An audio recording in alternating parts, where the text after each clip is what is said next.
ان میں سے سب سے پہلی دعا مسند احمد میں ہے، حدیث نمبر 15461، اور یہی حدیث پھر السلسلۃ الصحیحہ میں بھی ہے، حدیث نمبر 2847، اور اس میں حضرت عبد الرحمن ابن خنبش رضی اللہ تعالیٰ عنہ کے، جو کہ ایک انتہائی معمر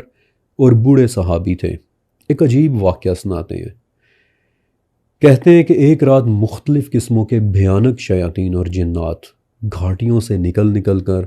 اور پہاڑوں سے اتر کر نبی کریم صلی اللہ علیہ وآلہ وسلم کی طرف آنے لگے، اور ان کا ارادہ معاذ اللہ آپ کو نقصان پہنچانے کا تھا، اس حد تک کہ ان میں سے ایک شیطان ایسا بھی تھا کہ جس کے ہاتھ میں آگ کا ایک عجیب شعلہ تھا کہ جسے وہ نبی کریم صلی اللہ علیہ وآلہ وسلم کے مبارک چہرے پر پھینک دینا چاہتا تھا کہ اسی وقت حضرت جبرائیل علیہ السلام نیچے آئے، اور حدیث کے الفاظ ہیں کہ وہ شیطان وہیں رک گیا اور پیچھے ہٹنے لگا۔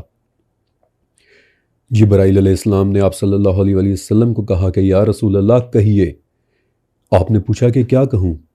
اور تب جبرائیل علیہ السلام نے آپ کو یہ دعا سکھائی، اور یہاں سے یہ دعا شروع ہوتی ہے،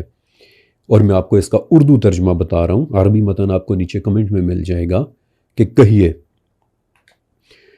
میں اللہ کے ان تمام کلمات کی پناہ میں آتا ہوں کہ جن سے کوئی نیک اور کوئی بد آگے نہیں بڑھ سکتا،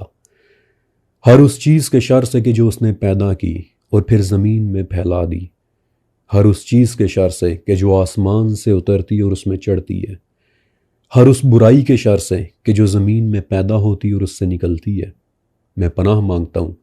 رات اور دن کے فتنوں سے اور ہر رات کو آنے والے سے، اللہ یہ کہ وہ خیر لے کر آئے، یا رحمان۔ اور اسی وقت حدیث میں آتا ہے کہ اس شیطان کے ہاتھ میں موجود وہ آگ فوراً ٹھنڈی پڑ گئی۔ اللہ اکبر۔ یہ دعا آپ نے ضروری یاد کرنی ہے، یہ بہت جامع دعا ہے، اور میرا نہیں خیال کہ زمین و آسمان میں کوئی چیز ایسی بچتی ہے کہ جس سے اس دعا میں اللہ کی حفاظت نہ مانگی گئی ہو۔ نیچے کمنٹ میں جا کر اس دعا کا عربی متن میں پہلی دعا کے نام سے لکھ دوں گا انشاءاللہ۔